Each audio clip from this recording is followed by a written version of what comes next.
We'll do it live! Fuck it! Do it live! Welcome to the Mouthpiece, episode 116. Today we're going to talk about WSOP, 3 weeks left.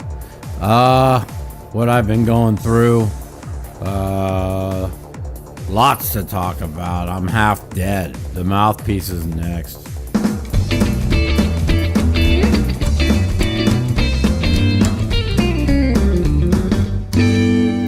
What up, what up? Welcome to the Mouthpiece. So, I am taking my first day off in, 7 straight days.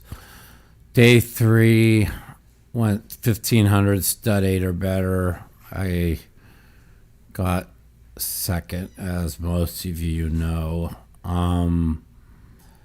Pretty disappointing.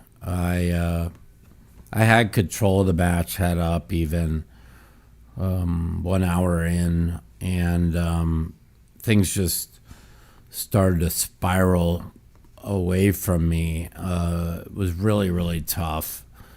I was in a lot of pain. They put us on this table, the worst table in the whole room. I double chaired, and then the double chair was killing me. I had pain all over my body. It was really tough. So, going into the second, after we took the break, after the first hour of head up, things started to shift a little bit. And I started to struggle to focus because there was so much pain in my body, and I had taken a little bit extra Adderall to try and focus, to try and keep myself, on the up and arrow, and I found myself playing more defensive instead of aggressive. And that's never a good sign when you're playing head up. So he played well. Martin played well, and I started playing a little defensive. And when you get defensive, bad things happen. You find yourself looking to not make mistakes instead of looking to capitalize on weakness. And that's what I'm really good at. And when I tried so hard to make sure I didn't make a mistake, it led to me making a catastrophic fold that cost me the tournament. So it is what it is. I came right back the very next day, jumped right in the stud 8 or better. Really never made any hands. Got it up down to 13,000, back up to 100 on day 1. Finished with less than starting stack going into day 2 of the stud 8. And I spun this little 54K up. I mean, we're talking with 26 people left in the stud 8 when they paid 22. I was sitting at my normal 60K. I had never reached over 120K once in the entire tournament with 26 people to go. Average was like 470.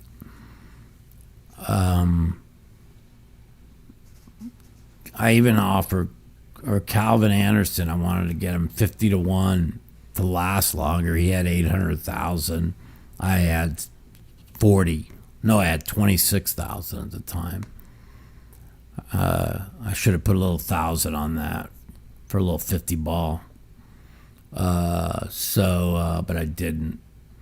And I ended up outlasting Calvin and finishing 9th. But that was a disappointing 9th because once I spun that up, every time I was in, The vlogs, yeah, there's some amazing vlogs coming out on the 10K stud 8 or better. Did you put the vlogs up on the 1500 yet or no? I think that one's next. Okay, yeah. So the vlogs will be out for the I feel like shit, Barry. And so the vlogs will be out for the whole 1500, the whole final table. There's a lot of great content that'll be up for that. And then moving moving to the 10K. I mean, it's disappointing as getting second in the 1500 stud 8 was. I really feel that finishing ninth in the 10K was even more disappointing because I finally caught a little run to start day 3, and I was sitting at 800,000 at 40K big blind, which is 20 big bets. So that, even Ryan, who won the tournament, Ryan Miller's like, Mike's now going to be a threat, and he knew it. Me and him were the two best players left. And, congratulations to Ryan winning the 10K stud 8. He is, without a doubt, the best stud 8 or better player probably in the world. I mean, we played head up 10 years ago, Omaha 8 stud 8, and I was about 5% to 10% better than him in Omaha 8, and in stud 8 he was better than me. Like, he was a significantly 20% better than me.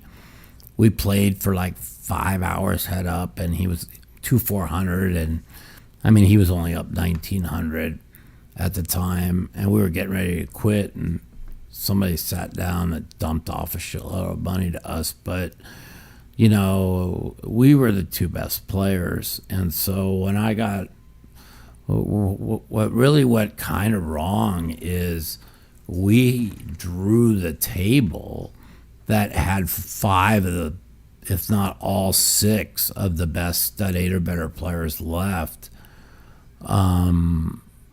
with 12 to go. So it was really disappointing. So all 5 or 6 of us are at one table, and all the people, putting chips in the pot were at the other. And nobody was giving an inch. And so somehow, some way, with all the other table, putting all kinds of chips in, we all expected somebody to get a lot of chips at the other table, and for them to bust 3 people from the other table, and then we'd balance the tables, and then move some over to that table, and we'd probably be at the final table within an hour. But what ends up happening is almost 4 hours go by and they don't lose a player, and we end up losing 2 players. So that was really kind of down. You know what I'm saying? Kind of disappointing.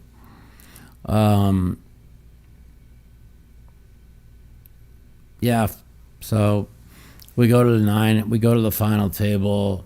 I'm sitting at 425. I got as low as 83,000, and I doubled. So 9-handed, 425, 80K big blinds, 5 big bets. It was plenty for me. And I made a call that every pro says they should have made. I think I made a mistake.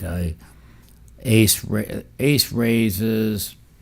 Another guy calls, 5 calls, and I call with deuce 3-4. And most people will say, well, how could you ever fold deuce 3-4 and stud 8 or better? Well, there was 2 aces and 2 fives on the board, and those are kind of important cards to making a wheel or making aces up or making a hand. So, but I decided to call the 40,000 4 ways. You know, there's still plenty of baby cars, plenty of chances to, 4 ways win a big pot. So I call 40,000 4 ways. So that's 160 plus the antes and the bring-ins is 90,000. We have 250 in the pot. Going to 4th Street. On 4th Street, the ace bricks, the next guy bricks, the 5 hits a 4, and I hit a pair of deuces. I check, the other 2 check, the 5-4 bets 40. I call, the other 2 call. So now we have, what I would say, 90, 160, 250 plus another 160 is, we have 410 on 4th Street. So now on 5th Street, the other 2 hit blanks, the 5 hits a 7, and I hit an ace. Now remember, there were 2 dead aces, so the ace is a big card. So I'm sitting at 1, 2, 3, 4 deuce, and a pair of deuces on 5 against a 4, 5, 7. I'm not that worried that he has a straight here, but I do think he has a 6 and an 8 in the hole, or a 6 and a 7 in the hole. So I definitely have him as a, right, not really 6 and 8, but I have him as 6 and a 7. I think he has a pair of 7s and a straight draw at this point. So I check, he bets, I call, and so now we're at 80,000 times 2 plus, so we've got 600,000 in the pot. 6th Street, I hit a 4. I have 4s and deuces and a 1, 2, 3, 4. Now this is where it gets a little tricky because we're sitting at, let's see, we're sitting at 580 in the pot. Now he bets 80. I've got 200 left, and big bets are very important at this point of the tournament. You know, but I just feel and he hits an 8, so he's got 4, 5, 7, 8 showing. I'm positive he has a straight, so you don't really want to draw for half a pot, even with what's in the 560 in the pot, right? And I really made a decision of what I wanted to do here. And I just felt I just had to call the 80 here. It leaves me with 120. I mean, that puts 680 in the pot, but you're putting in 80 basically to catch a card to win 340. So 4 to 1 on your money to catch. 5 for a wheel, which is I know can only be good for half, but you can still catch a 6, 7, or 8 because I know an 8 low is good. I'm positive he does not have a 7 low. I just know he had a pair with a 6 in his hand. I took about a minute and a half and decided to call, leaving myself with 120. And then I hit the normal 9 of diamonds on the river, and I don't even call the 4s and deuces I just know they're not good. So that crippled me to 120. But I was fine, with a bet and a half. I just had I really got a really good spot happen. So now Chino's got all the chips. He limps with a jack. He never has jacks, by the way. There was 2 paints that folded. There was the bring-in baby behind me and 1 other baby, and there was a king behind me. And Chino limps, and I raise with split 9s and a deuce. not a good hand in stud 8 or better, but when you have a bet and a half left, it's a spot that if everybody folds, I'm head up with Chino with the jack. I know Chino for sure has 2 diamonds. And I expected them to be 2 baby diamonds. I did not expect them to be anything else. So they're 2 baby diamonds. If he doesn't hit diamond, he can really only hit a jack. There's a jack out behind me, by the way. And so everybody folds, and I'm head up with Chino. Chino hits a 7. I hit a 6. Chino checks. I bet. Chino calls. Chino hits a deuce. I hit a queen. Chino checks. I bet my last 30,000. He says, "Oh, you're way ahead, Mike." Blah, blah. I call. And Chino's hand is King Jack. King Jack 5 of diamonds. He starts with a King Jack 5 of diamonds with a dead Jack and a dead King behind me. And 7 deuce on 5. So I'm sitting with split 9s and a deuce, a 6, and a queen against a King Jack 5, 7 deuce. And I do my normal, hit 2 blanks, and Chino hits a dead queen on the river, and wins the pot. And it doesn't sound like I only had 120 left, but if Chino doesn't, if I make 2 pair on 6, it's over. I mean, he still only has, let's see, I had a queen in front of me. There was a king and a jack dead behind me, so he still only got about 7 wins once.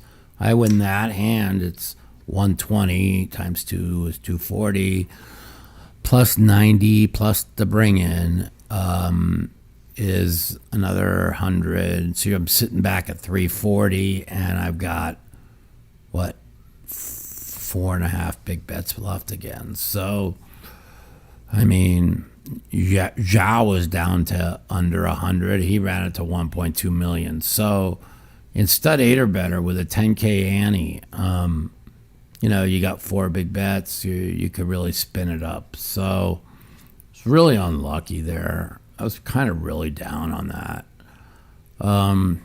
That's how I went out, in the 10K stud 8. Now, you're going to hear about a lot of things that happened in the 1500. What happened there was, again, I mentally started to break down about an hour into the match, like I told you guys, and I got a little defensive. I was so defensive. I made a misread on a hand in which I thought he had trips or 2 pair, but I realized after he couldn't, because when I call a big bet with 9-10 showing with 2 hearts, so I started with an 8 up, and so I have 9-10. Or I'm sorry, at 7-8 in the hole. I started with what was it, an ace up, and I hit ace up, and I hit 9-10, and I call on 5th Street. When I call on 5th Street with 9-10 and 2 hearts, it looks like for sure I've got a high hand or maybe even a heart draw. So when the Queen of Hearts rolls off to me, and he has 3, 3, 5, and 3 napkins showing, and he bets, I should know that he has 3s and a low draw, because he can't bet into my Queen of Hearts, because it looks like I make a flush. And instead, of thinking clearly, got to remember, these are long days, you're starting, 12, 13-hour days. And So instead of realizing like he can't bet into the Queen of Hearts without, a full house, so now I tanked for 3 minutes thinking I still have 6, 7, or 7, 8, 9, 10, and I need a jack or a 6 for a straight. There's one jack out. He has in front of him.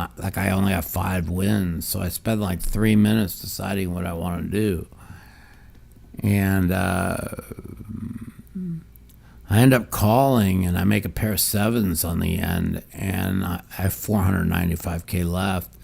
I just got to put it in, and instead I folded, and he had 3s and a low draw. I made a low on the end, and it cost me 495. It cost me $2.5 million in chips. And I saw it. Of course, I saw it, realized it afterwards, what the mistake I made, and I just was being defensive because I was struggling mentally, and my fucking legs were hurting so bad. So no excuses. He played better than I did the last hour. But I was 10x the player he was. And if I played my A game and I wasn't in the pain I was in, I would have won. And I feel like I just gave away a bracelet. And so it's hard to, it's hard to get back up the next day. And I cried all night. I was pretty depressed, I took that 495. I went double to 1.8 million, and then I get it in on 5th Street. I start with split 8s with an ace, and I hit a 4 and a jack, and I bet it on 4, and I bet it on 5, and when I bet 5, I said, let's gamble, buddy. And he puts me all in on 5 again with, and so listen to this hand. So I have ace, 8, jack 4. So I have 2 8s, a 3 low with jack 4. Now his board is also showing 4, 8, jack. So I have him fucking dead when I say, let's put it all in, buddy. And his hand is 4, 6, 8, and he had a bad one in the hole, king jack. So he's got a dead jack. All his 4s, his 8s, everything's dead. And I've got to be with 2 to come. I don't even know, 4-1 favorite, maybe more, to double here. And if I double here, I'm back at 3.8 million at 600K big blinds, almost 5 big bets. And you got to remember, the ante's only 10,000, or was it? Yeah. What was the ante? Make sure I get this right. No, not. The ante was 75,000. Yeah. The ante was 75,000. So you're talking about 3.8 million with a 75K ante. So I got plenty of fucking chips left. If I win that, might have been a 100K ante. I don't think so. I think it was 75. I'm almost sure it was 75K. Yeah, it was. So, I win this hand, and now he hits on 6th Street. He hits a dead jack. I have a jack in front of me, and I hit his king. So I'm fucking dead. He had a king jack, and I hit a king. He hits my jack. So now, I have a dead hand now going to the 7th, and he wins with a pair of jacks, and he wins the tournament. But there was also a there was so that hand there, even though I made the mistake when I made the sevens on the end, and I was just so convinced, like, he can't bet into me without, like, a really made hand. Because I was playing defensively, I didn't realize that he can't bet into the queen of hearts unless he has two babies in the hole. But it was too late. I had made the mistake. I'll live with it. You know what I mean? It's just the way it is. He made a mistake 3 times. I had him. I had a hand 8, 9, 10 of hearts, 9, 10 jack. 8, 9, 10 of hearts. Hit a jack of hearts and a queen of clubs. He hits ace 7 deuce, and I get the check raise in on 5 for the double. He hits a jack on 6. I bet he calls. So like when I check raise him on 5, like, he's supposed to fold, right? You can't give big bets away. So but he calls 5 and then he calls 6. So that's a million chips there, and then he catches a low card on the end with he had another bad one in the hole, and they caught low for half, and that's a 2.5 million chip pot. He don't catch a low one there. There's 2.5 million. I mean, you got to remember there's 13, 8.5, 5. There's 14 million in play. So, the hand I catch the 7, I don't call. There's a mistake I make, 2.5 million in chips. He catches the low one there, 2.5 million in chips. I have kings and jacks in 4. He raised with a 10, and he calls on 5 with 10, 7 deuce with 2 diamonds, pairs is 10. And check calls me. And when he check calls me, I said, oh, you have 2 baby diamonds in the hole. That's pretty obvious. And I say that out loud. And the river, he bets into me. And, I have to call, because if he makes a low, he's betting into me. My board's all high. And I hate it when he bets into me, because it looks like now he hit a baby diamond, and he ends up rolling out of the hole 2 10s, and he made a 10 on the end for 3 10s. So that's another 2.5 million. So, I get scooped there. So there's more than 2.5 million. That's 5 million in that pot. So with one to come, if he doesn't hit a 10 or a diamond, I mean, he can still hit a low, but if he just bricks the river and pairs, that's 5 million in chips. So let's just take a look at those 3 hands. 5 million in chips, he gets lucky, scoops me on the river. The bad one in the whole brick hits a baby for 2.5 million. There's 7.5 million. And my fold that I made the pair of 7s on the ends, another 2.5 million. So there's 10 million of the 14 million in chips just in those 3 hands. Let's just say, take away my mistake and he bricks those other 2. I'm sitting at going into that I'm sitting with 10 million, and he's sitting with 4 million going into that hand that I fold the 7s, and my brain's probably thinking a little bit better. So I don't want to say what ifs, because he did play well. I will not take anything away from that. But he made 2 mistakes. Like, when I check raise him on the fucking 8, 9, 10 jack queen board, like, you can't put in the big bet on the fucking 6 and 7. Then there was another one where I forgot what was the other one that I had him hemmed up, and again he called the big bet on 5 and 6 and hit a baby card on the river, just like had a 0-0 dry low draw.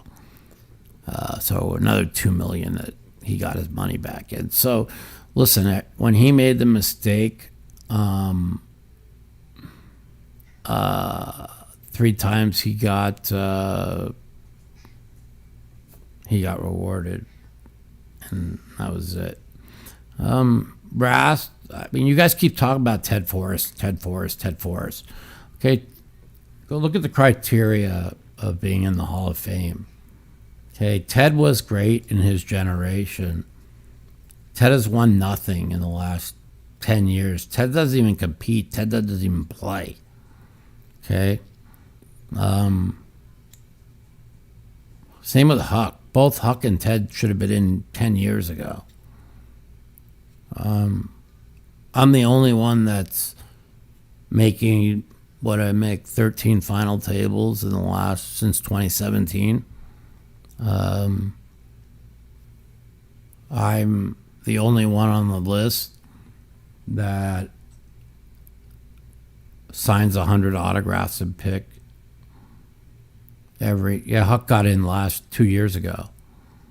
I'm the only one, we talk about Rast. Yeah, Rast won 3 Players' Championships. I still won more money in tournament poker than Brian Rast has. You take away the fact that I've been in 2 main event final tables, 5 WPT final tables. He's got more bracelets, and he's won the Players' Championship 3 times. But I've still got more money in cashes in tournament poker than Brian Rast. Brian Rast walks through the hallways. Nobody knows who Brian Rast is. They all know who I am. So, what sucks if I would have won the other day is, I would have joined Phil Hellmuth as the only player to have won a bracelet in the 90s, 2000s, 2010s, and 2020s. So, that's why it was, again, important for me to win that tournament, which I didn't. And, Phil's the only one who's done that. Brian Rast is a first ballot Hall of Famer in my view, but I also should have been in 10 years ago. And everybody in the poker world, like the buzz around the World Series is, I deserve to be in there, and I should be in this year. Will I get in? I don't know. Probably not. But you never know. Nobody else is playing in debilitating pain like me every day. Nobody else is... I can't even describe the pain I'm in every day, you guys. It's pretty bad. Pretty bad. So,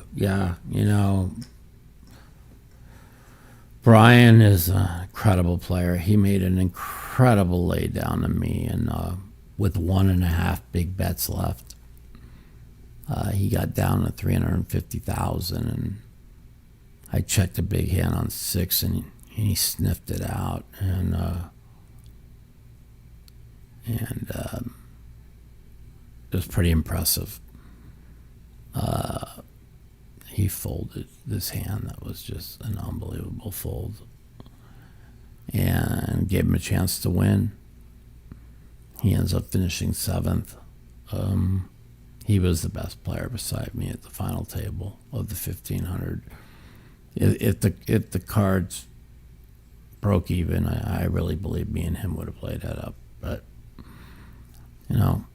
I had a few more cards than him. I noticed people were playing really sloppy at the final table, and so I was, how much am I down in the WSOP? I'm not down anything.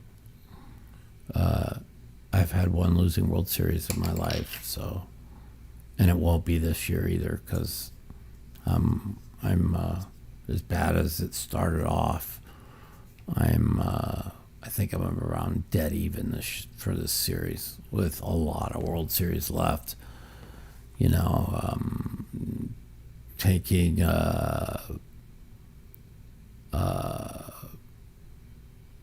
taking a day off today. They had the Big Bet Mix today. They had the Super Turbo Bounties, 10K. These are awesome tournaments. But I'm not going to lie to you guys. I'm beat. I am in debilitating pain. I can't even explain it to you. The lady, the massage therapist, got my right leg, groin, and knee pain from a 10 down to about a 2. But whatever she did, whatever nerve she manipulated, she hurt and injured the nerve, the neuralgia parathetica nerve on my left leg. And now I have debilitating pain in my left leg. I have pain patches on it. I can't move at all on my left leg, but I could walk like 90% better, but because the right knee, which was causing me to not be able to walk,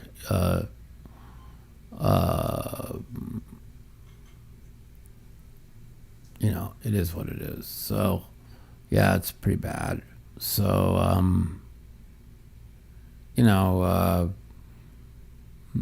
pain's so bad, guys. I can't describe it to you. This 2 nights in a row, I was just screaming in pain, just laying in bed, trying to get out. I couldn't get out of pain. I can't even I put pain patches on me. I put this machine I have on me. I took double pain pills. It was so awful last night. It was just, and the night before. And even right now, on my left leg, there's this shooting pain. It feels like a knife going through my fucking leg. So, I don't know. It's I make back-to-back final tables. I don't think I've done that in my career at the World Series. I made 5 final tables in 2017, but I don't think I've ever made back-to-back final tables. And so, you ask if I have a TENS unit. Yeah, I have one in my body. It's called a spinal cord stimulator. So, I have a TENS unit that's in my body. And my spinal cord stimulator, I think, needs to be adjusted because it's really not helping me with the pain that it or usually does. So,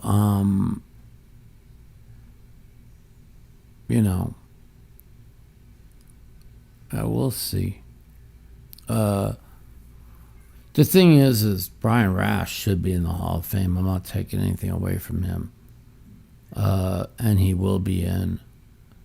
But I should have been in 10 years ago, period. Instead, they put all these idiots in. So many people they put in front of me. It's a joke. We already have 2 calls. Anyways, yeah. So, like I said, I'm the only one that walks through the hallways that signs 100 autographs and picks a day. People come up to me and say they're only playing poker because of me. So I'll take that to the bank, and I don't really care. I just know one thing: my mom's 85. If I'm not in the Hall of Fame, while she's still alive, she passes away.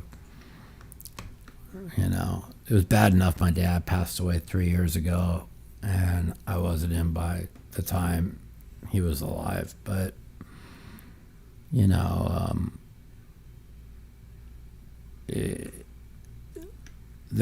when I do get in, there's going to be, if I get in after my mom dies,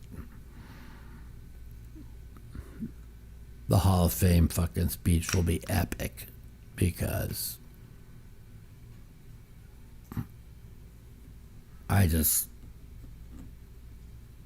whatever. It is what it is, man.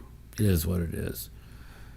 The only reason why I don't have another 3 or 4 bracelets is because I play poker in debilitating pain.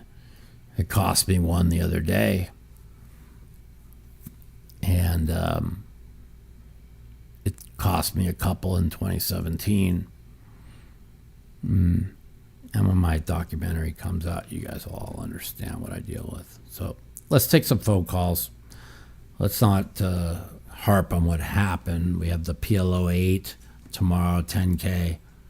My best event. I've had fucking such bad runs in the PLO 8 10K for some reason. I don't even understand why. But hopefully I'll turn that around. And then we have the main event, and then we have so many others. So I appreciate it, Jonathan. So many people have come up to me during the World Series this year. Even the pros, Volpe and Seaver, and so many top pros insisting that I should be in the Hall of Fame and be in this year. And most people know what I deal with the pain and shit. But it is what Hall of Fame doesn't mean anything to me. It means something for my mother. I mean, she's the one that's upset that I'm not in, and she's 85, and so other than that, it doesn't mean anything. I don't need to be validated. I'm 55 years old. I have 2 legs that one's numb, the other's in horrible pain. I have pain shooting out of my back. I have pain shooting everywhere, and I'm competing against the best in the world every day. So I don't need anything else. That's it. I put my money down and I compete, and that's it. That's all I can tell you. And I went for $20 in the fantasy draft this year, and from Gordo, and I've got 90 fantasy points, and I started off with what 0 for the first 14, and then some great runs since. So I'm just glad I got. When you pay $20 for fantasy, 20, you expect to get at least minimum of 1 point per dollar spent. And the fact that I was able to, so far, put up 90-something fantasy points, when people, the people that took me in fantasy, I just don't want to let them down. You know what I'm saying? I could do more high roller events, but you have to understand the high roller events are very, very stressful, and you're putting up a lot of money, and I wanted to play the 10K PLO. I've never missed it. It's the best tourney ever. I was in the seniors, day 3. Yeah, we can talk about that too. Like, I finished 177th out of 9,000 people. I don't think I've ever beat 8,800 people in a tournament. That was pretty, but I wish I didn't play it because it took so much away from me. That seniors tournament was such an easy tournament, but it's so grinding at being up at 9 a.m. for a 10 a.m. start. We didn't even get to talk about the triple draw, where I had really good chips with like 14 left. I was sitting on like 500, and I never won a pot for 3 hours, and I went broke. I got a 7 in the first 5, and he makes a better 7. I don't know. I cashed like 6 out of the last 7. Let's open up the phone lines, see what everybody wants to talk about. I know I sound like shit. I feel way worse than I sound. But we're going to take a day off today and get myself. I've got to literally, actually, I got to call. I got to make a call right now. I've been getting IVs like twice a week, and they've really helped. I'm going to call as soon as I'm done with this and see if I can have her come out to my house. So let's take some phone calls. The Mouthpiece. If you'd like to take part in our phone call segment, you can give us a call at 702-329-0480. And if you're a snowflake or a pussy and you don't want to talk to me, you can email me at mouthpiecepodcast@gmail.com. Also, follow me at the Mouth Matiso on Twitter for times that our call-in segment will be live. 702-329-0480. I think that's our number. Yeah, I'm half dead. Let's see what you guys want to talk about. I don't know if Daniel will win the deuce to 7. I haven't even paid attention who's left. Guy who was in second is the one I ran a big bluff on, and he called me. Talk about that. Welcome to Mouthpieces, Mike. What's going on, Mike? I got a couple questions for the show. Sure. Yeah, so you say you deserve to be in the World Series Poker Hall of Fame. Mm-hmm. Give me 3 names on the list that don't deserve it that you should be in over.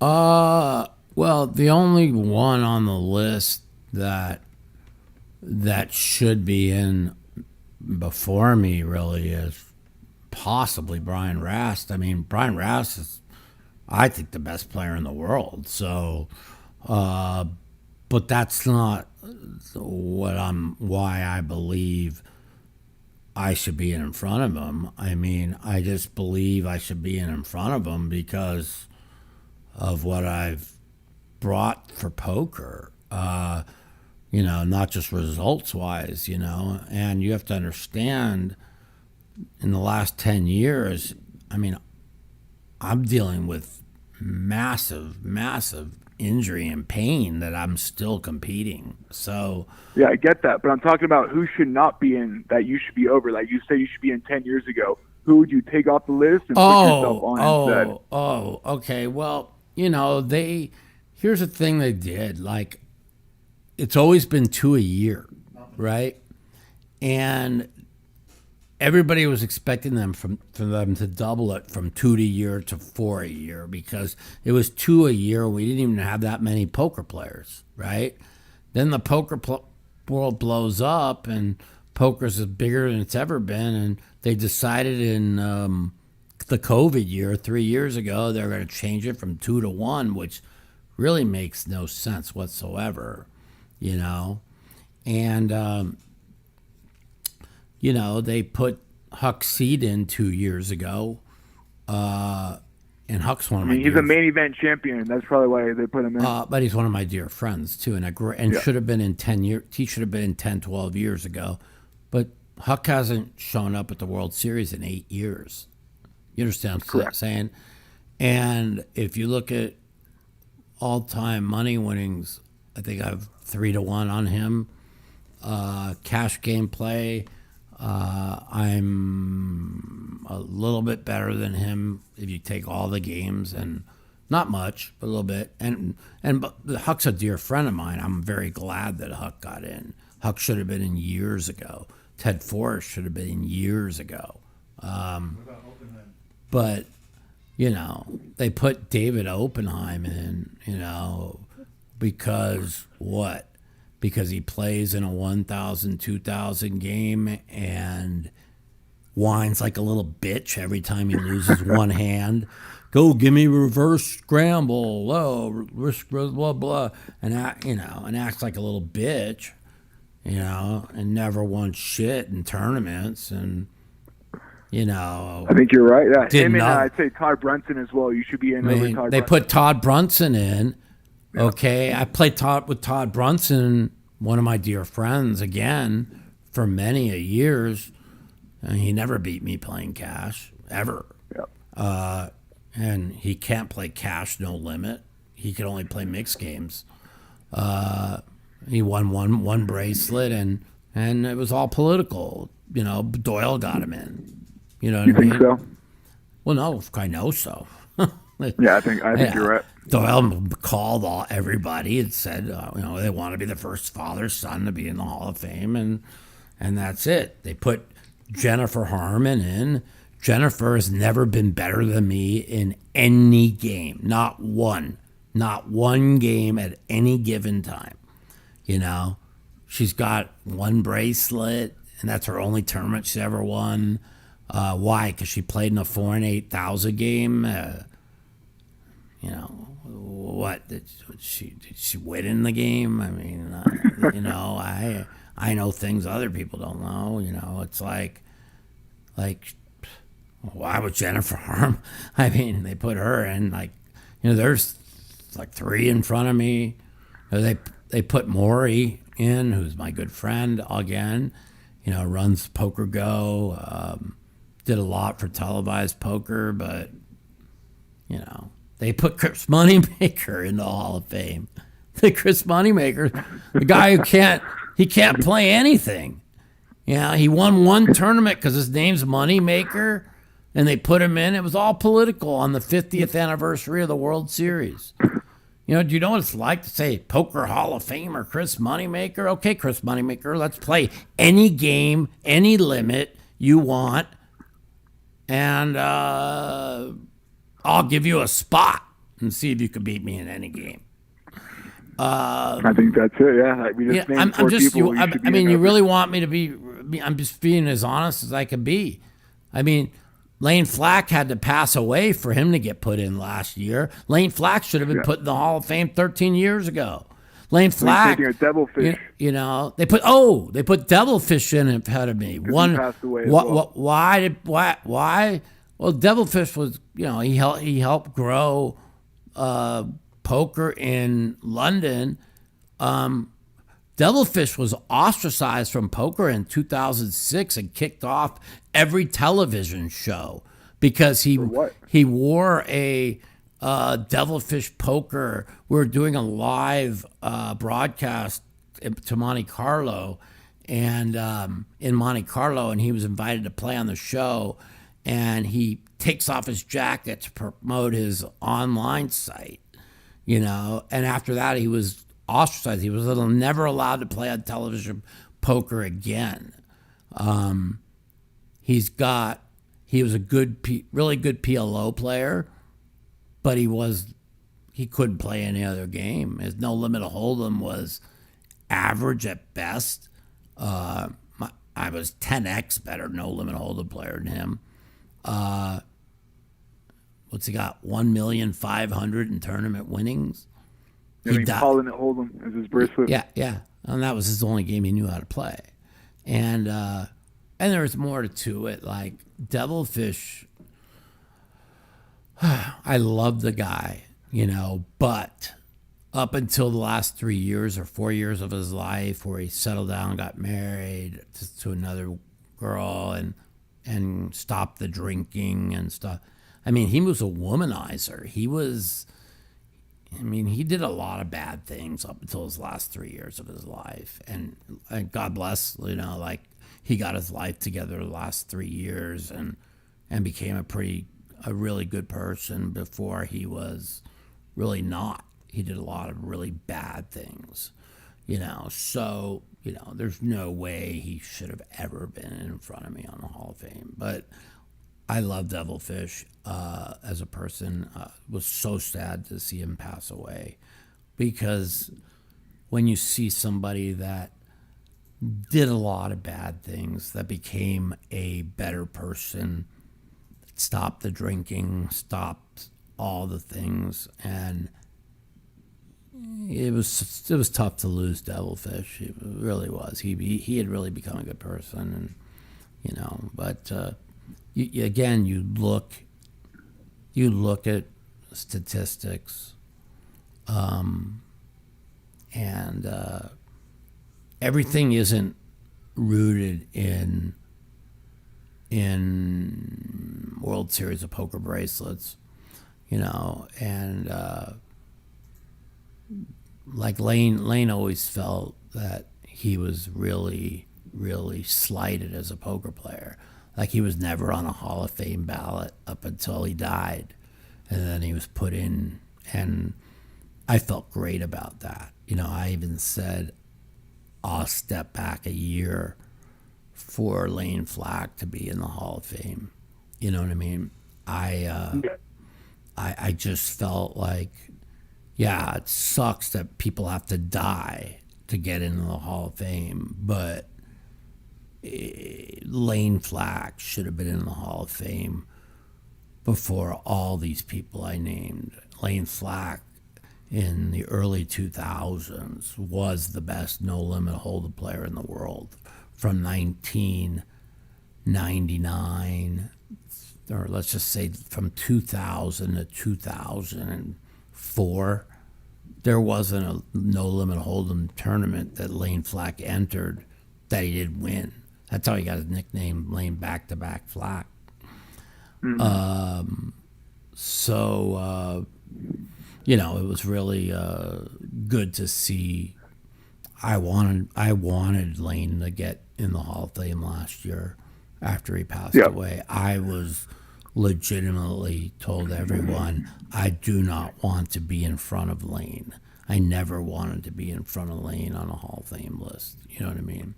So, you know, it's, you want to talk about somebody else? They put Ellie Alezra in front of me. That's pretty much, you know, Ellie is a great friend of mine. He told me that he's going to give me all his Hall of Fame votes this year, and he really wants. I think he has 4 bracelets, a WPT win, and then very famous on TV. So I can see Ellie getting in.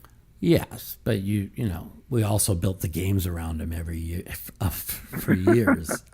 You know, if Ellie wasn't there, there was no game. You understand? So, like, the fact that somebody, you know, there was, you know, Ellie's a great player now, but like for many, many, many years, he's just a businessman that played poker that, you know, that we built games around. So yeah, he looked very splashy on TV. Oh yeah, and he still is, but he's much better. You know, he's still a little too splashy, and good friend of mine. You know, but there's backstories to a lot of things with a lot of these people that I would never talk about on live. You know, there's a lot of backstories to a lot of people that got put in the Hall of Fame in front of me that, you know, should never. You know, this is the same reason why why is Men the Master not in the Hall of Fame, right? He's got 6 Shocking, bracelets. yeah. I thought he'd be in there by now, but yeah. He'll never be in the Hall of Fame. He'll never be in the Hall of Fame. Too many cheating allegations? Yes. You know, he'll never be in the Hall of Fame, ever. You know, and rightfully so. Okay. As much as... What's the craziest thing you've seen Men the Master do? Oh, I can't even talk about it. I mean, it's pretty well known that, like, he went to his room, he had tournament chips, he tried to flush them down the toilet when they were missing chips, and the toilet overflowed in the fucking in the fucking hotel, and they came in there and they found these tournament chips, all these chips in the fucking toilet. I mean, there's so many different ones, right? Yeah, I heard he used to sit very low and try and look at people's cards that way. Yeah. Like, when I do get in, you know, I will push my hardest for the person that people aren't talking about, which is Alan Cunningham. 5 bracelets. He really fell off. Yeah, he disappeared the past 15 years. Alan's playing, though. Alan's playing every day, but Alan's not playing the 10Ks. And I talked to his girlfriend. We had a long. Did you get the video with me and Melissa? From who? On the vlog. I did a video vlog with Melissa. Oh, yeah. Yeah, and so me and Melissa, we had a long chat. It's on the video vlogs. You put that up, right? Should I mean it should be up. And so we talked about, like, why is Alan not playing the 10Ks? I said straight up, if he doesn't have, I didn't know, maybe he doesn't have the money. And I said I would take pieces of it. And she says, no, he's got the money. He just doesn't really, want to play him, I guess. I don't know. So, Alan, you have to understand, all of us that came up together, there was me, Daniel, Phil Ivey, Scotty. Scotty came up. Yeah, right. Scotty was about 3 years before me, but there was me, Jawanda, Ivy, Daniel, and Alan, and there was always a competition between all of us, the five of us, and it was always we all played together. It was very intense rivalry. They won one, I won one, they won one, I won one. And we went back and forth on it. And when I got my fourth, Daniel got his fifth, And so when I got my fourth, Jawanda got his fifth. So I saw Jawanda this year. I hadn't seen him in a while. He's living in Japan, I think he told me. And it was good to see him. And Jawanda's in the only one that's not of the five of us, or the two out of the five of us, six of us, is me and Alan. So, again, you have to, what's part of the pass the test of time, play against the highest level of the test of time. Well, who's still competing at the highest level in every 10K that's on that list? Well, the guy I voted for this year, which I'm kind of surprised he didn't make the top 10, is the Grinder. I would have thought he was a first ballot Hall of Famer 5 years ago, but for some reason he didn't make it. Well, there's a lot to that too. Okay, so the Grinder, one of my good friends, he is. You have to understand this. He's got 4 bracelets. He won the PPC 3 times. WPT, two-time champion. Yeah. WSOP main event final table. Yeah, and a really bad cash game player. Wow. Okay, so there's if he jumped into a cash game, the list got long. So there's more to it. It's like if I jump into a cash game, the game breaks. Certain people jump into a cash game, the list grows. So you have to understand that. And Carlos Mortensen got in the Hall of Fame. He should have been in the Hall of Fame. Truly one of the best, if not the best. Him with Lane Flack were me, him, Lane Flack, Phil, all the top no limit players of our generation. Carlos doesn't play anymore. He got in the Hall of Fame. He's never showed back up since. But he made the deep run where he finished 10th, and then they put him in the Hall of Fame that year, and rightfully so. Carlos Mortensen got into a cash game, and the list would be 20x. So, and that, by the way, that's the same with Stu Unger. He got in a cash game, and the list would be long. This is what I was told by Billy Baxter and by Mike Sexton, that he just punted in cash games. So, these are things. There's a lot to understand about, just because are successful in tournament poker, where are you in the cash side? That's why Brian Rast is a incredible cash game player, incredible, and he became an incredible tournament player. If you go by poker only, Brian Rash should be in ahead of me. If you go by what I've done for building and helping build the poker brand, and then I should be ahead of him. So as a poker player, he is much better than me in pretty much everything but Omaha 8 and Stud 8. And after playing with him in the Stud 8, he was pretty fucking good. So kudos to that. I got to take some more phone calls, and I'm getting tired. So thanks for calling, and I'll talk to you later. Have a good one. Sounds good. Good luck this summer. Bye. Grab me a drink, and let's get another caller on here. 702-329-0480. We got callbacks to do.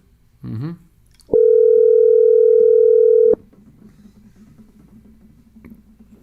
Hello.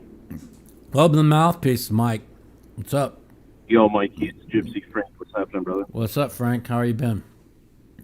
Not bad, man. How about you? Congrats on the final tables and everything, man. Yeah, it's interesting, I was running so bad, and I felt I was playing. I've been watching your I was vlogs playing and stuff. playing really good, and it's crazy. It's kind of a little crazy little story, but a fan comes up to me. He's an Orthodox Jew, and he asked me, would I do tefillin with him? I said, sure. He came up to my room. We did tefillin. I don't know if you know what tefillin What is that? It's Orthodox Jews. They wrap. They put this little. That tape thing around your arm, the black strap? Yeah. And we went up and did a prayer in my room, and I thought that was an Hasidic thing. Yeah, Hasidic Jews. Yeah, exactly. And so I was running bad, so I said, well, hell, I'm religious, but not really that religious. I believe in God, and I'm not really a religious. So I did tefillin with him. I said I can't run any worse, and then I made 12th in the 10K triple draw, and then I thought I cashed 6 out of the next 7. So, I'm just when things are going bad, you just got to do whatever you can do. Mazel tov, baby. Yeah, exactly. So I did that, and I, getting a room at the World Series really changed the World Series for me. Like the first 2 weeks, going back and forth was killing me with all the traffic. They're building the race course for the Formula One, so everything is a disaster. And it would take 40 minutes to get there every day. And between that and the pain I was in, I'd have to get up an hour and a half early. Like the 1 p.m. start, I'd have to get up at like 11:15. It was killing me. So, I was giving $40 to the people to leave my car up top, then $20 for the scooter each way.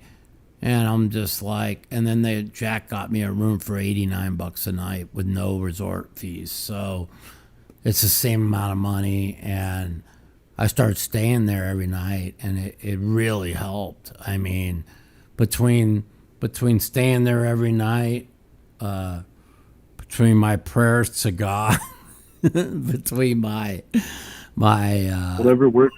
my massage therapist that stays the floor below, and then I started getting IV injections twice a week too to hydrate me, and vitamin D, zinc, vitamin C, all that shit. So you got to do what you got to do, And yeah, man. Well, let me share something with you real quick, man. Sure. You were talking about the IV. Mm-hmm. I started TRT, testosterone replacement therapy. Right. I mean, I'm 32. Right. I went and did some blood work. I wasn't as mentally sharp as I used to be, and my T levels were low as shit, man. Mm-hmm. And I've been on it for a couple months, and my T level was at like 160. I'm at 1,000 now, And bro, I feel so much fucking Yeah, and better. you It's probably want to amazing. fuck every day too. I got on I got on T injections. Mine was like 182. This was back right before my injury in 2013, and yeah, it made you feel a lot better. The reason why I might go back on it. I haven't decided yet, but yeah, it really helped a lot. It helped a lot with my confidence level playing poker, man. Yeah. I want to plug your home game since I'm on here. I signed up and I won the 10% of you in the main event, man. So Oh, while nice. I'm on here, guys. Fuck yeah. If y'all want to play in the softest fucking game y'all guys ever been in, for real, it's literally the softest action I ever played. Yeah. Mouthpoker at yahoo.com. We only have soft players in our game. If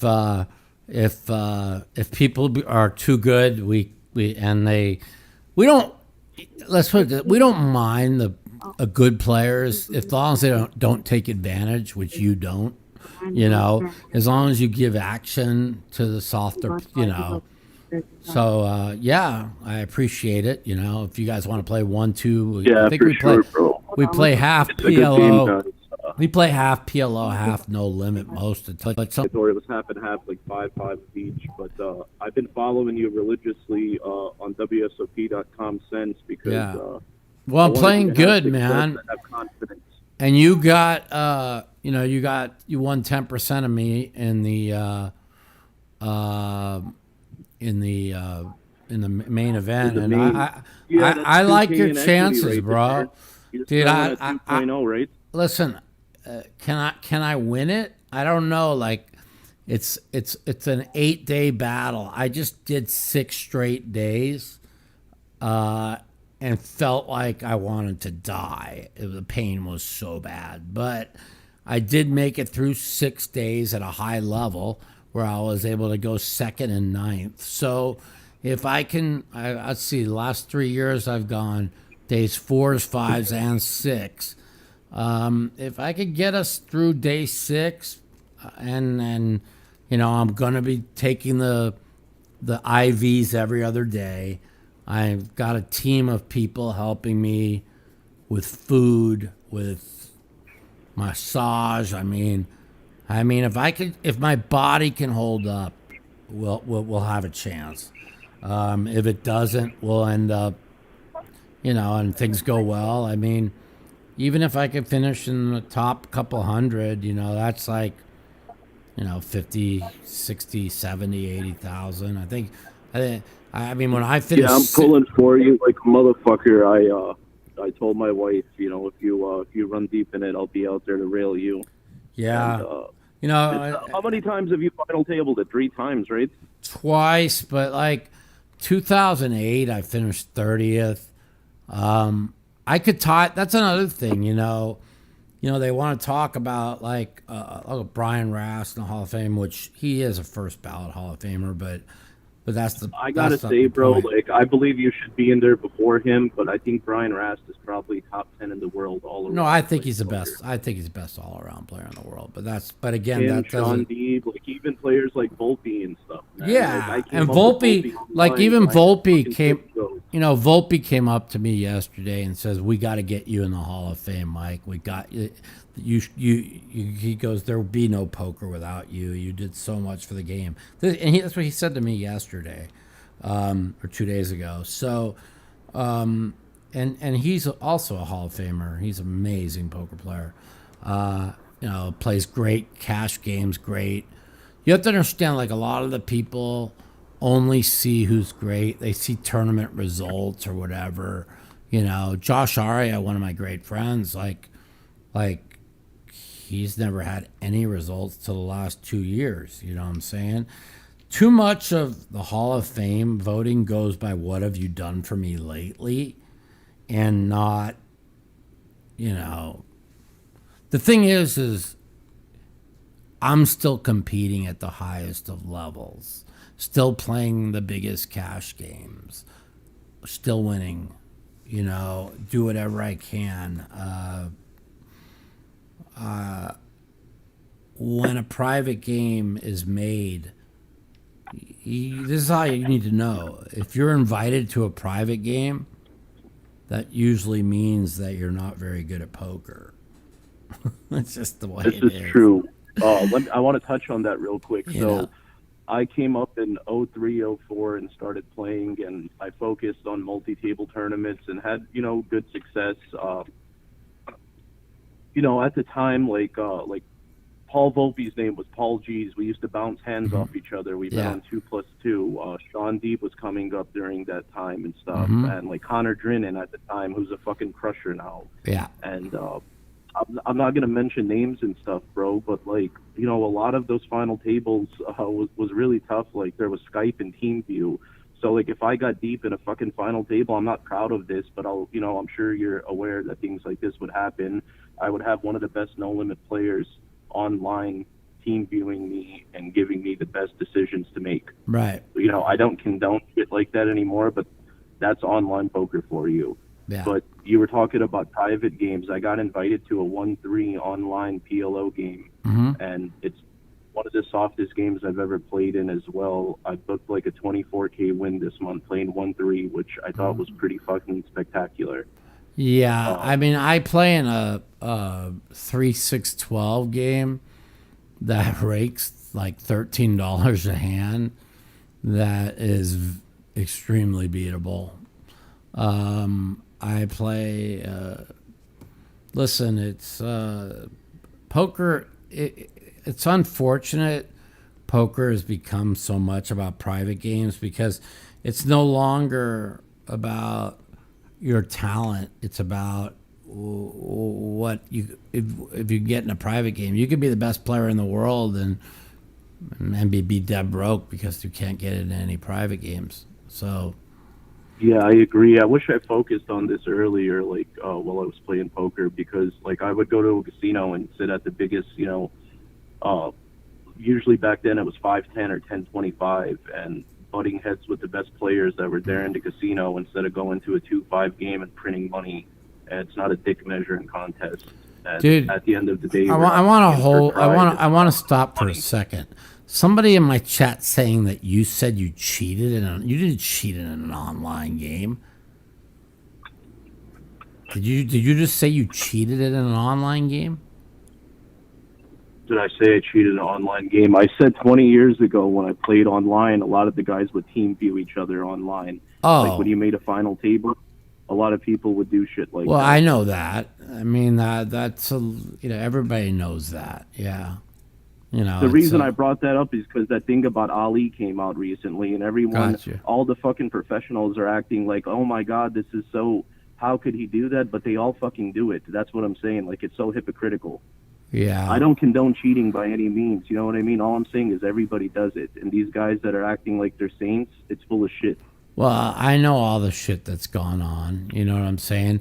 Like every single person, they would like stake different people, and if they're deep in a tournament, they would just put their crusher to play online to take over the account. That's what I'm talking about. That's exactly what happened. They would call each other on the phone, or there's an app where you could take over their screen. I know you that. have one of the top MTT players playing the tournament. Yeah, I mean, and they act like they don't do that shit. Well, that's what really bothers me, that they're giving away online bracelets. You know what I mean? I know. Yeah, I think that's full of shit. I know what's going on. It should be an online bracelet, not a WSOP bracelet. Agree. You know, and it's like I talked with, like they brought up Bryn Kenny just now. Like me and Bryn, we talked for a couple of hours. Like we were deep in the stud 8 together, and he told me about all these people that I don't want to bring up any names, but I feel you. You know, he said this is what they did. They would stake people, and when the people got deep in tournaments, they'd put one of the they're best not players chip in the dumping world. per se, but they're coaching. Yeah, it's called live coaching, or being right next to them, telling them what to do, going through the software. So like back in the day, everyone would rent a house and they would all be playing off the same Correct. IP address, And they're still doing that in one room They're still Then you doing think that. one guy final tables and those guys are going to sit in another room and not give him insight on the hand? Bullshit. Yeah, and they're still doing that, and that's my biggest fucking take on the online when they're giving away like 10 bracelets a year in online. And you know, even like Jeremy Osmus last year, he felt he got cheated in the 7-7 set, and he did. They kicked the guy off, you know. Oh, no shit. I didn't read about that. Yeah. Somebody asked, am I okay? Do I seem lethargic? I'm very lethargic. I can barely keep my eyes open. I'm tired as fuck. Yeah, I hear your voice. I'm taking my day off, and I'm gonna take a few more phone calls, and I hope I can win that 10% for you. And yeah, sign up in my. Brother. If you guys want to sign up in a good home game, mouthpoker@yahoo.com. $250 in chips for 200. Join us. Anyways, thanks a lot. Thanks for see if I can win some.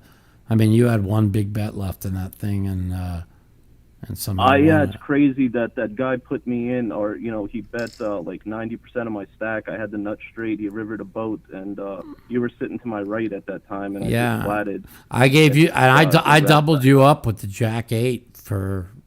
You had King Queen. I remember. Yeah, I jammed under the gun. It was kind of pretty standard. I got one big bet. I'll give it to you, and then you ran it. It's pretty amazing when you ended up winning that. It was pretty awesome. I'll see. Appreciate I'll it, play man. my Well, best. See if I can you. win for you. All right, take care, my man. All right, Later. take care, brother. Bye. Yeah. Anyways,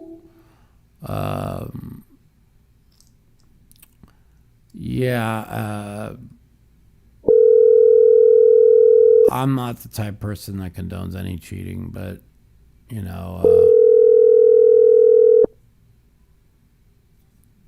think he admitted any. He just was saying that shit happened all the time. Hello? Yo, welcome to Mouthpieces, Mike. What's up? Oh, shit. What's up, man? Let me turn it down. I'm actually watching the old school WPT in the background. Hey, thanks for having me on, man. Thanks for calling. I appreciate it. I'm, Dude, you're gonna break something. well, I don't know what I'm doing. I'm leaning back in my chair because I can't lean forward because my whole body's killing me. Oh, man, yeah, the way that you deal with the chronic pain. I mean, I've been watching you since, I'm 40, but I've been watching you since, back in the day, even the old circuit when you were on the podcast with Gavin, the late, great Gavin Smith. And, I remember he was a donk. He was a donk. Donk. Big time donkey. Big time donkey. Yeah. Donk. We got that. We still have That was that. your hit song, baby. That show. I still have that. That song somewhere in the. I produced that show. Yeah. My. The iTunes cloud. Yeah, my producer. Yeah, he put that song together. It was pretty fun. Dude, that's awesome. I always love that because I'm in film school now, so I'm like a geek with like editing and stuff. Yeah. But I love your producer. Shouts to him because I remember when I heard the song, I'm like, there was an episode where, I don't know if you remember, it's a while ago, but there's an episode where they were just asking you a list of all the tournament crushers that were just hot, all the hot player de jeu that just was running like sun running and never missed a pan. But and they're just listing them all off, Mike Mizrachi, that's when Patrick Antonius first came on the scene, and you're just like, donkey, big time donkey. Yeah. And I'm like, oh, this guy definitely pulled it from that episode. So like, I just want to let you guys know we always appreciate it, man. The real fans always appreciate you guys. Yeah. Again,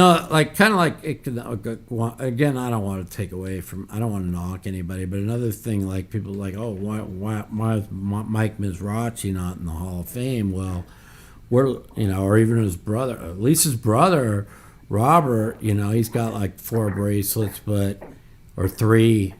He's in there playing every day. Like Mike, Mike doesn't even have any money to play. Mike's playing all the small events because he's like he's broke. He just he just gambles away everything, Yeah. And not to tell tales out of school. Sorry, go ahead. And it's just, it's like, same with same. I don't want to bring up names, but there's a reason. There's a reason why there's a lot of people that aren't playing the 10,000. I play in every 10,000 buy-in event, and I have my own money, and I sell half to people only because I like to. I don't need to. You know what I'm saying? It's just you could have a bad year and those 10,000s add up, you know? And, for sure. Even like right now, I've only got 28K. I mean, I've got 51,000 in cashes in the 10Ks. I played the 25K. I mean, I'm probably down 60 or 70,000 in 10Ks. So I really need to step it up. There's a 25K horse. There's the 10,000 pot limit Omaha 8 that really. I have you as such a big favorite in that PLO 8, man. I'm ready for it. That's another reason why I'm taking the day off. So yeah, no, you should. So hopefully. And to that, you know, it's the pot limit aspect of it, man. I'm just excited to talk to you, but you're one of those guys where you're a killer, like you said. When you catch a few hands and really, like, I think what's been jamming you up, a lot of things will jam you up, but, like, just a lot of these fucking morons that you've never played with just doing two stupid things ahead of you, and then you finally pick up a hand, and it's like, well, it's tough when you're waiting for 2 hours, and then you finally get a hand, you're going to act, and these two fucking morons decide they want to go play circle jerk because they're steaming, and you're like, well, that just fucking... Well, that's what, you know, that's what happened to me in the triple draw. The fucking, the goofy loses 3 hands in a row, and now he raises my big, from small blind to big blind. I 3-bet him with deuce 3, 5, 7. He takes 3 and makes a fucking 9. The other fucking idiot fucking loses 2 in a row. He raises under the gun. I defend with deuce 5, 8. I catch a 6. I bet. He calls.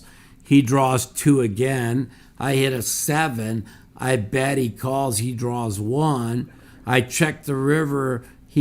I'm looking through my glasses, and he doesn't. He looks like doesn't know if he wants to bet, check, or right. And so now he bets, and I snap call him, and he shows the 3, 4, 5, 7, 8. So this cocksucker tilted in. He raised under the gun without a deuce, drew 2, then drew 2 again without a deuce. And found a way to make the 3, 4, 5, 7, 8 versus my deuce 3, 5. What I have? Deuce 5, 6, 7, 8. I started with deuce 5, 8, right? And both these cocksuckers got rewarded. And the one cocksucker that fucking had the no deuce in the hand finished 10th. Well, we knew he wasn't going to win. You know, I finished. Of course, I'm surprised he even made the last 27. I got 12th. This motherfucker finished 10th, and the other motherfucker finished 9th. Like both of these cocksuckers that steamed in against me, if they don't win those two hands, I mean, I probably win the tournament. Oh, absolutely. And even the last one, when I got all the way down to 175. And he raises my blind, and I call with deuce 5, 7. I catch 4, 6, and I lead. And he calls. He doesn't have a 7 draw. I mean, he's drawing dead to me. And so now when I bet out on the second draw and he raises, I call and I check and he bets the river. And I said, I just felt you're drawing dead. How can I be beating her? And I call, which left me with 30K, and he made a deuce 3, 4, 6, 7, but it's or deuce 3, 5, 6, 7, and it's pretty obvious what he had. He raised my big blind with deuce 3, 5. He caught a 6 on fucking 4th Street, or raised my blind with deuce 3, 6 and caught a 5, and he caught a 7 on fucking the second draw. Because it's so obvious, because when I lead out, if he has a 7 draw, or he's going to raise me there to 100%. See, he has to find if I have a made hand or not, and he needs to find out where I'm drawing. You understand? Right. He can't. He's not calling me with a 7 draw, so he obviously had deuce 3, 6, hit a 5 and a 7. Either way, he caught a 7 on fucking the second draw. And you sniffed it out. Yeah. 'Cause I think I remember you saying in the episode, you're like, I knew this fucking asshole before he even looked at his fucking hand was gonna steam raise my blind. And yeah, he they fucking all comes do. and I got raised I got steam raised by 3 people that got there. I mean, I got fucked bad to finish 12th in that tournament, but you know. Well, brother, you're the realest one out there, man. Plain and fucking simple. I'll tell you that. I just look at it this way: who else is fucking competing in every fucking tournament, and who else has to live in debilitating pain doing it? So exactly right. Fuck them all. Thanks for calling, man. Exactly right, brother. No, man. Thank you, man. Have a good one. You too. Take care. All right. Let's take a couple more calls. I'm tired. Mike, you want to say bye? All right. All right. Let's go. Take care. All right. Have a good one. Drive safe. Bye, Rachel. Anyways, so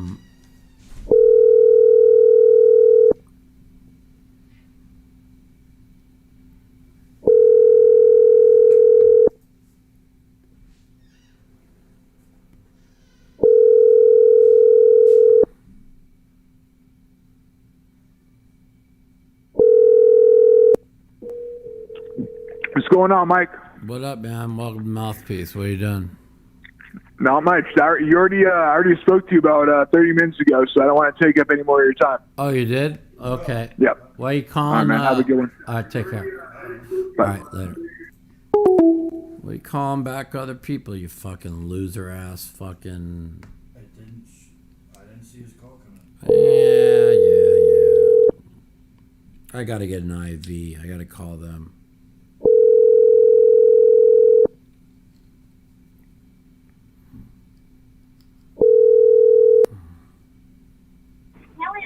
Hello. Welcome to Mouthpieces, Mike. What's up? Hey, Mike. How you doing? This is Fred. Hey, Fred. how are I you? got some great news for you. What's that? I think you're going to take down the main event this year. Yeah, well, I hope so. I don't know. You really can. Yeah, it's positive attitude. You can do it. Yeah, if my body holds up. Been in a lot of pain the last few days, but you know, I never played for 6. I mean, in my life, I don't remember ever playing back-to-back tournaments and final tabling both of them. I really don't. I keep trying to think back. Even in 2017, I made 5 final tables. I don't remember back-to-back. And so it took a lot out of me. I was... I mean, my body was whipped, but I jumped in the No Limit Deuce, and I had a big stack. And I thought the bluff I ran on Livingston was really good. He sniffed it out and called. And last I looked, he was second at chips. I don't know what he's doing now, but yeah, you know, sometimes you... it's like Ryan Reese said to me when he was on dinner break and I was leaving to come home. He's like, "Well, you know you're playing good when you're pulling the trigger for your tournament life on a big bluff. You know, if you're not going for it, you're not playing good. You know what I mean?" Well, that's usually the big difference in the game is when you can win those big bluffs. And I won a funny WSOP circuit event, $50,000 free roll. Cost you $10 to double up your chips, was a no-brainer. And I won that event, and it was just having the right bluffs at the right time because I played so tight, you know. Yeah. And I didn't even realize that we were getting down to next to nobody. Next thing I know, and we all get moved, and we're moved upstairs, and there's only 2 tables left. I'm like, hey, what's going on? Yeah. Well, it's but just yeah, like, good times, and I understand your position. Yeah, Alex said to me, you know, he's like, what the fuck? Are you using your image against me? You know, and I don't say a word, you know, but it's like, you know, it's like, it's yeah, you know, They think in the good old days, it was all image, and no one win the shift gears. But today, playing against a lot of these young guys, they'll take risk a lot more than we would back in the day. They think I'm some fucking tight knit, man. They have no idea what I do to these motherfuckers when I get chips. You know, that's okay. Let them keep thinking I'm a tight knit. I don't give a fuck. Yeah. I'll just rob them blind. I don't care. You know. But in all reality, I've been watching the vlog the whole year. You're doing good. Keep it up. And, started off keep a little positive rough. Attitude. Yeah. You gotta stay fucking positive every day when you go down there, or you're drawing dead. And even getting knocked out only with such a good stack early last night, I don't mind it because I don't mind bluffing off my stack because I was positive he had a 10. And I told myself, I'm going to call this bet, and no matter what happens with me having position on him, I was going to go for it. And he had the 10 that I thought he had. Now, if he would have had a 9 or an 8 and I bluffed it off and I was wrong, well, then I could say, well, I just punted because my read was wrong. But he had a 10 fucking 8, okay? And the tightest player in the fucking world just moved in on his fucking ass. So, take it with a grain of salt, You want to call me with a 10-8? Fuck off. You know what I mean? I'm going to fuck you up if you're calling me with a 10-8. Because the next time I'm going to bluff your ass, I'm going to play it the exact same way, and you're going to be dead. So that's all good. I was ready. Well, when it comes to your pain management, have you ever tried cannabis? Yeah, I quit smoking pot in August of 2022. A good sativa, in an oil pen. I was getting the anxiety and the different way my mental health was way worse than the pain that had helped me. And it took me a long time to try and get off of it, and I finally did. And honestly, I have no interest in going back to it. My mental acuity is really good now. And, I have Dupuytren's contractural, which is a weird disease that creates a weird nerve pain. And the only way to control that little bit of pain is either some good oil cannabis in a good oil pen, or barbiturates. All the chemical stupid shit that pharmaceutical companies put out, and those are terrible. They're like they would put me on Vicodin, and I got to drink a couple beers for it to even work, and it was like, that's just terrible. I'm on so many medications, it's a joke, but I hate that part. It is what it is. There's so many drugs nowadays, you just don't know, It is what it is, and you just and you're right, it is what it is. So. Anyways, I'm just going to keep fighting. But hopefully you can control the pain and take it down this year. I think you can do it. I'll see what happens. I mean, you're doing good. You got 2 good finishes here, and you're moving on up. Yeah, I mean, not only that, like the seniors tournament, getting 177th out of 9,000 people was pretty sexy. I mean, that was pretty cool. Yeah. But that took a lot out of me because I had to be up at 9 a.m. every day. So I went right from the seniors right into the 10K horse, right into the stud 8, and then went back-to-back final tables in the stud 8 with a second. So, I mean, you're talking about basically I've played 9 straight days between the seniors, the 2 stud 8s. I kept thinking 6 straight days, but it was actually 9 straight days. So and folks think it's so easy, but in reality, it's very tough to sit there all those hours because I think that's why I'm in so much pain, is because You know, I didn't even realize that it was 9 straight agonizing days, you know. And 2 of those days I had to get up at 9 a.m. for the seniors restart. So the second I get up done here, I'm gonna call the IV people. I'm gonna have them come out to the house because I need a recharge, and I'm boy, my body hurts so bad. I bet that does wonder for the bodies too to replenish you of your fluids. No, and the your vitamins. the IV is the greatest thing ever. Yeah, that's cool. Yeah, yeah. A lot of doctors and people in the hospital industry, you know, they'll party, get a hell of a hangover, and go in and bam, instantly within 5 minutes they feel great. I mean, I've got pain patches all over my body right now. Everything hurts. Bathtubs don't help. Nothing helps. So, whatever. I'm gonna get an IV today, and I'm gonna hopefully get a good night's sleep tonight, and then. This PLO8 is very important to me. I can't keep. Too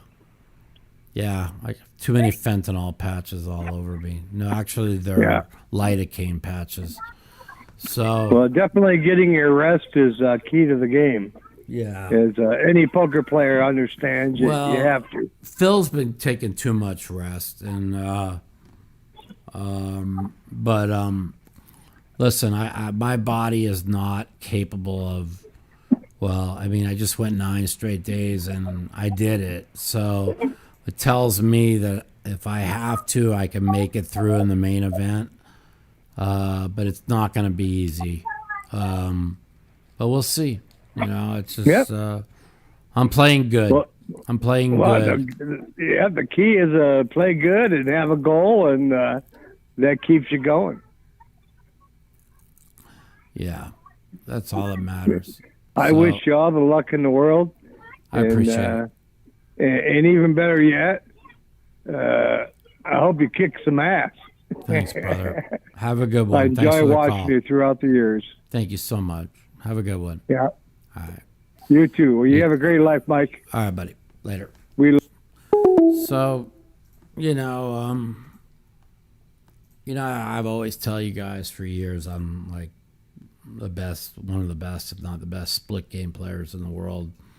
For every year up until last year. No, last year I even cashed, but I've always finaled an 08 tournament or a stud 8 tournament. Not. I don't think I've ever gone a year without cashing. Well, I already cashed 2 08 tournaments. What am I saying? But I've never, like last year was the first year I didn't make an 08 final table, and so I haven't made one this year. So hopefully the PLO 8 will get me there, and it's a very important tournament for me. Starts tomorrow, and hopefully I go to day 4 and win it.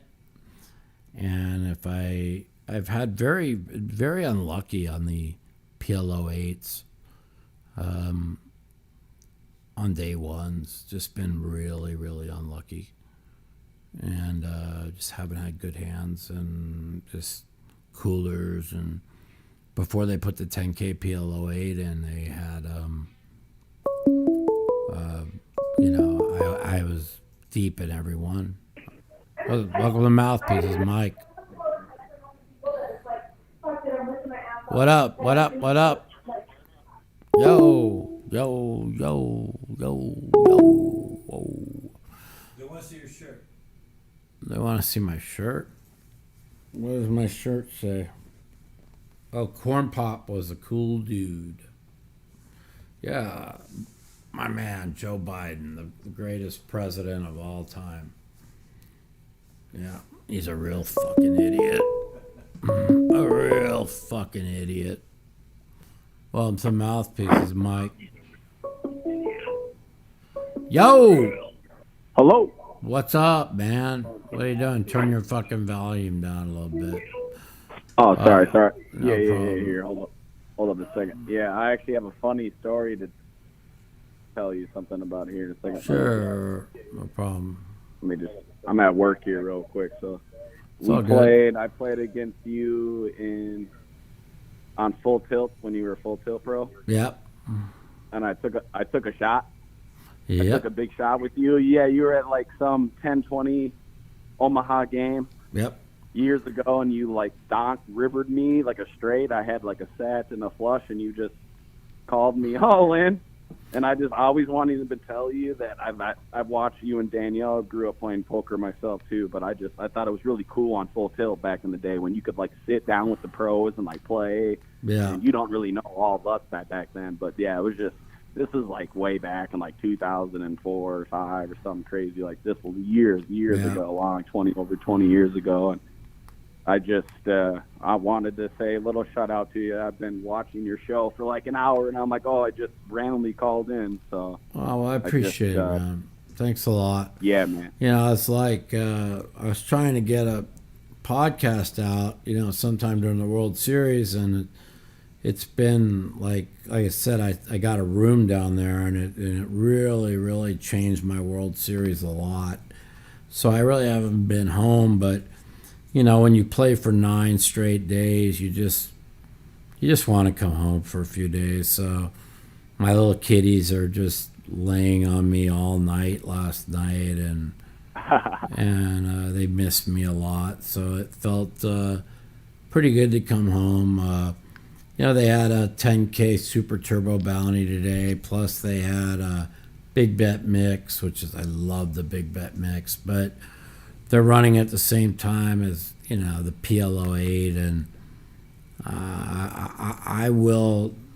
I like to late reg a lot of tournaments, but the PLO8 I could get a stack in that thing. I could literally go into day 2 with 400,000 or 500,000. And it's nice to pick up the big stack. No, I'm a big late res. There's a lot of tournaments I like the late res, but this one is not one, and so I'm gonna try and get through day 1. I got one question to ask you about. So I think, don't take this the wrong way, I know you and Danielle are really good friends, but I think he's the worst poker player of all time in like this newer era of playing poker. I've been constantly following him. He doesn't cash. If he does cash, it's small buy-ins. I mean, it's not the big 100 or. Well, he's not doing what. Let me tell you what Daniel. Let me explain what Daniel's doing wrong. Okay. Money isn't the source of happiness. First of all, Daniel's very rich. Second of all, Daniel is playing way, way, way too many tournaments. Like going from tournament to tournament to tournament, and he's playing $300 tournaments. Then he's playing a $250K. Then he's playing a $10K. Then he's playing a $1,000 tournament. Then he's back to a $400 tournament. Then he's back to a $100K tournament. And he's taking no time off. Daniel is a great tournament player, okay? Yeah. But then he's like, Daniel had 700,000 in the stud 8. I had fucking 25,000. I said, Daniel, record this. And I showed him, I handed him the 25K in front of me, right? And so and then Daniel finishes 16th and I finished 9th. When you're playing stud 8, okay, and I made one mistake in a hand, I should have folded. You can't just draw for half. You must. The antes are small.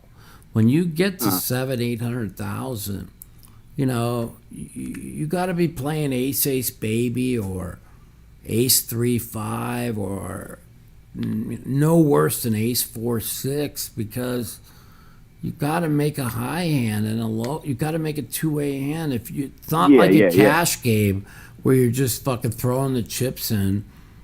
and try and play. And that's like even the hand that crippled me when I had ace, deuce, deuce, 3, 4 on 5 and made 4s and deuces on 6. Oh. And I should have folded this hand on 3. And I know there's a lot of pros that say they never would have folded this hand on 3, but I had deuce, 3, 4, and 2 aces and 2 5s were out, and so what am I looking to make? I got what I deserved. Yeah, I caught a deuce on 4, then I caught one of the case aces on 5 to put me in a spot where I had ace, deuce, deuce, 3, 4, but the other guy who called the raise with a fucking 5 hit a 4. Then he hit a 7. All those cards are in his range. He's sitting with a pair and a straight draw for sure. Yeah. Mike, you basically run like me. I used to play. But I don't count that as running bad. I count it as playing bad. I should have folded the deuce, 3, 4 with 2 aces and 2 5s on it. All the pros will say, no, I'm never folding that. But my instincts told me to fold it, and I didn't follow it because I don't get out. When I catch a deuce and an ace, they don't hit queen, king, and then I hit a 5. You see what I'm saying? Or a 6. It just doesn't. When you can't play for just half the pot. No.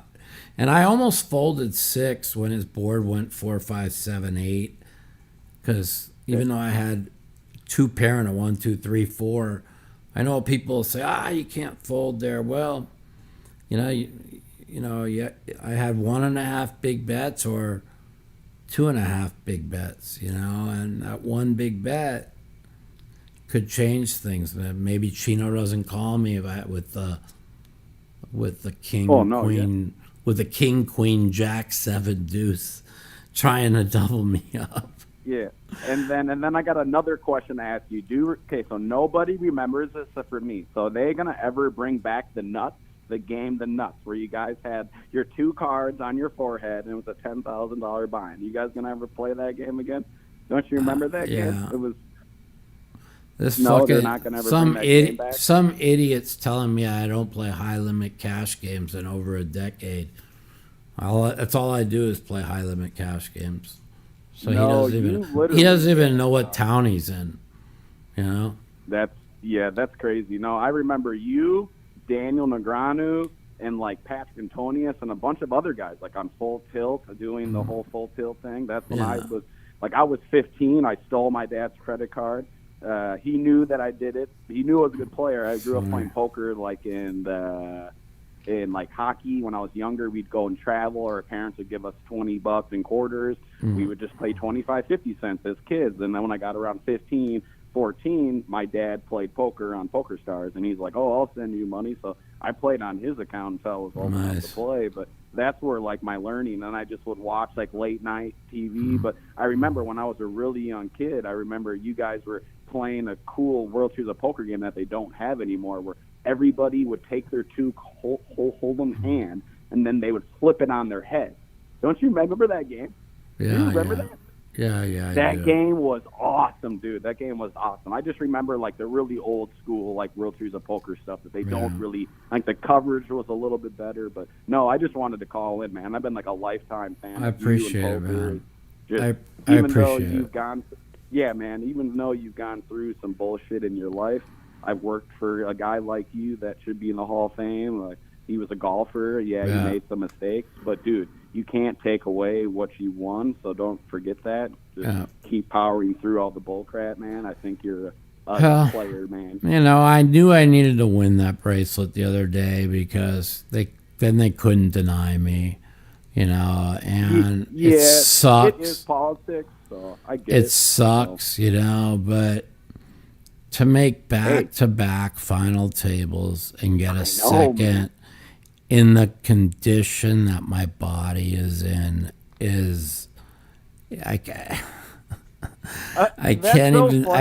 can't even describe to you the pain that I'm dealing with this World Series. It's absolutely the worst pain I've dealt with maybe ever.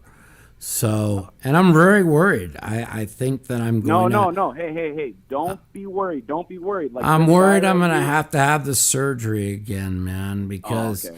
if I mean, they told me in 2017 and 2019 I'd have to have it again. And if I have to have that surgery again, I don't know if I can do it, man.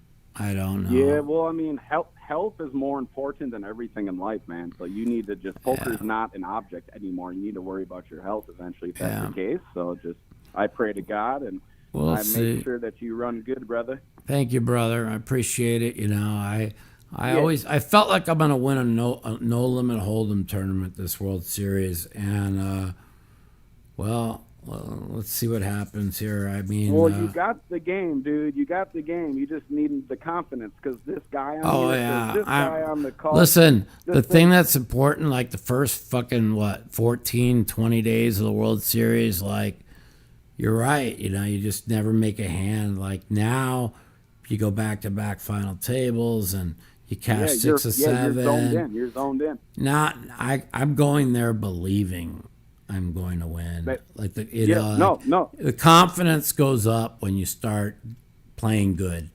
Like I played my ass off to put myself in a chance to win 2 bracelets. So, I mean, there's nobody in the world, not one person in the world that could have fucking got 9th in this 10K stud 8 or better. Like, I mean that. There's not a person in the world. The hands I folded, I was all in like 6 times, 7 times, and I was only at risk. I was only at risk twice. Once when I hit a 7 on the end, and the other when I went broke. So you're sitting with 2.5, 3 big bets. And you're only at risk twice. Yep. It's pretty good. All right, man. I think I'm going to go lay down and go to bed. Yeah, man. Hey, thanks for picking up my phone call. You got it, my man. Take care. Thanks for calling. Yes, sir. Thank you. You got it. Later. You got to take this last one. It's a surprise. We got to take this last one? All right, let's take one more. I'm so dead. It's one of your good buddies. I can barely keep my eyes open. I'm so tired. Hello. Welcome to Mouthpiece. What's up? Who's this? What's up, Mike? It's Garza. John. Hey, John. What's up, my man?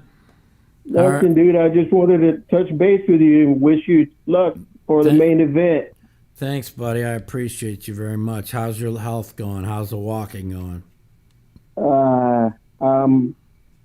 I got my leg already, my prosthetic, but have you learned how to walk on it yet, or no?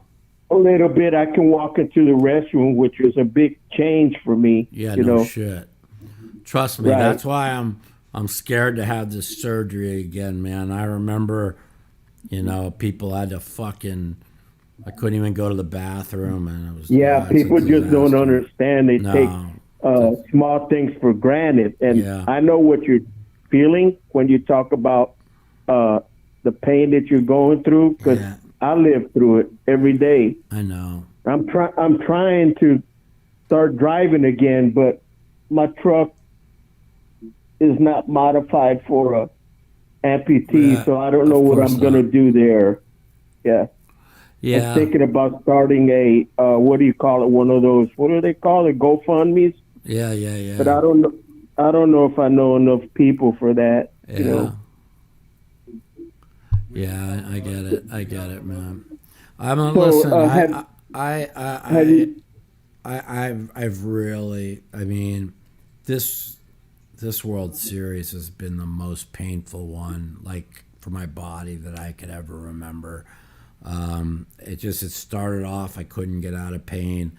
The massage therapist got my knee out of pain, but I don't know, she fucked something up which caused my left leg, the nerve on my left leg to go fucking haywire. And so now I have this, even though now I could walk better because I couldn't walk at all, I have this horrifying pain in my left leg, and and it feels like the nerve in my left leg is just shattered. I don't know what the fuck. So my God, the nerve pain is the worst because it feels like you're on fire. It feels like I'm getting a knife just stabbed in me, you know. And it did. Listen, I don't want to make excuses, but second hour of head up play, I was in so much pain. I was changing chairs. I was trying anything. Once the pain hit me, I instead of playing poker, I played defensive because didn't want to blow it, and because I was in so much pain, and I think the pain cost me and made me make a couple mistakes that I would never do. And listen, it is what it is. But in the second one, the pain was manageable, and I don't blame anything but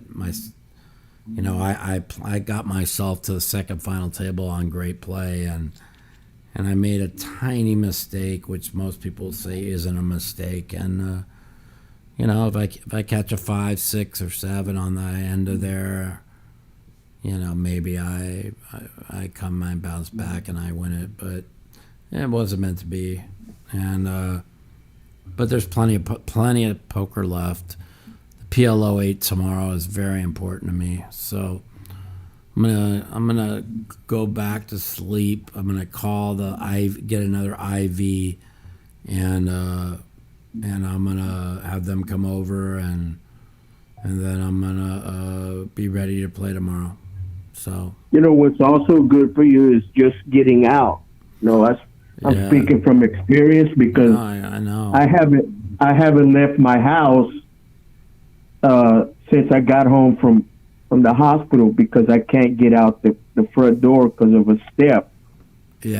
So I'm stuck in here. I'm dependent on people to help me out, and it's really hard, Mike.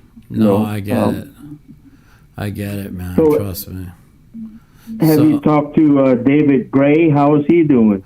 I called him. He didn't answer his call. I called him a couple of times. I'm gonna give him I'll give him a call again, see how he's doing. But I didn't hear from him. So, we'll see.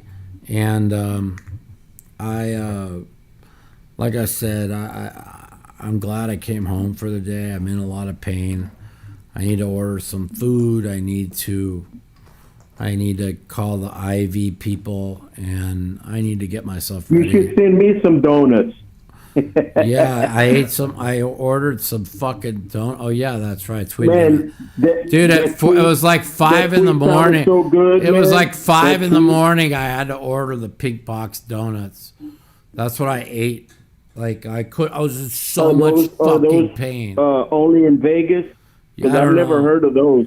Yeah, I was in so much fucking pain, and I'm starving, and I'm like, I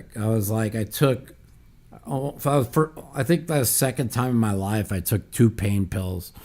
I took 2 pain pills, 2 muscle relaxers, fucking put 2 fucking lidocaine patches on me, and ordered a dozen donuts. That's called Monday for me. That's just a Monday for me, So I take everything that you're taking. Yeah. Except we don't have the legal weed down here, but that would be good. I appreciate you calling, John. I love you. And love you too, bro. And I wish you nothing but good luck out there, man. I'm gonna try my hardest to give I just want to be. It's like after I got second, right? What did I say? I want to be back on the big stage right away because it was such a great experience again to play. That's the first time I've ever lost head up for a bracelet. I've never lost before. Really? Yeah. So. Yeah, I wish that would have been televised. I don't have Poker Go, so I couldn't watch. So getting right back to the big stage on in the same tournament of the 10K. It was satisfying. I had a big stack in the No Limit Deuce. I thought I made a gangster bluff.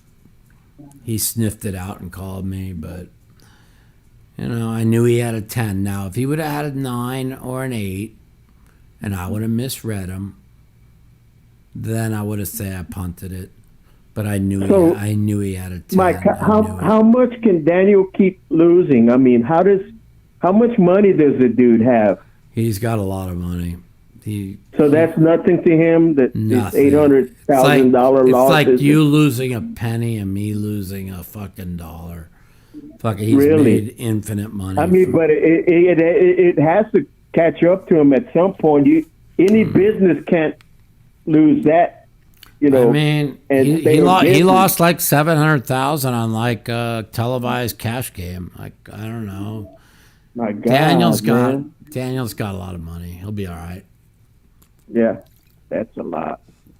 But listen, Daniel would have won some bracelets this year if he just playing too many tournaments. I mean, he's 47 now or whatever.